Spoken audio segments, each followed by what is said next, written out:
সুপ্রিয় দর্শক মণ্ডলী, আসসালামু আলাইকুম। আশা করি সবাই ভালো আছেন। আমি আবার নতুন একটি ভিডিও নিয়ে চলে আসছি। আজকে যে বিষয়টা নিয়ে আলোচনা করব সেটি হচ্ছে নিউট্রল। নিউট্রল কি এবং নিউট্রল কেন ব্যবহার করা হয়, নিউট্রলে কেন শক করে না।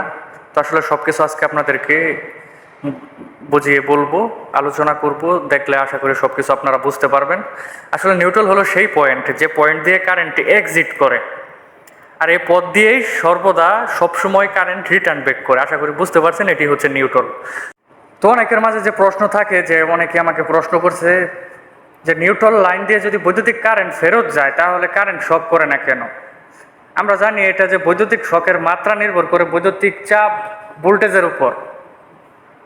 তাহলে যেহেতু নিউট্রাল লাইনের ভোল্টেজ শূন্য এবং নিউট্রালকে বেশিরভাগ ক্ষেত্রে আর্থের সাথে গ্রাউন্ডিং করা হয়ে থাকে, তাই এতে কোনো বৈদ্যুতিক চাপ না থাকায় আমাদের শক লাগে না। আশা করি বুঝতে পারছেন। তবে হ্যাঁ, এই কাজটি কখনো করতে যাবেন না, কারণ সিস্টেমে অনেক সময় ত্রুটি থাকার কারণে লাইনের ফল্ট কারেন্টের ভিতর দিয়ে কিছু লিকেজ ভোল্টেজ প্রবাহিত হতে পারে। তো আশা করি বিষয়টি আপনারা বুঝতে পারছেন। আর আমার চ্যানেলটা অবশ্যই সবাই সাবস্ক্রাইব করবেন, লাইক দিবেন, শেয়ার করবেন এবং আমাদের জন্য দোয়া করবেন যেন আমার চ্যানেলটা অনেক এগিয়ে যায় এবং অনেক কিছু আপনাদেরকে জানানোর চেষ্টা করব।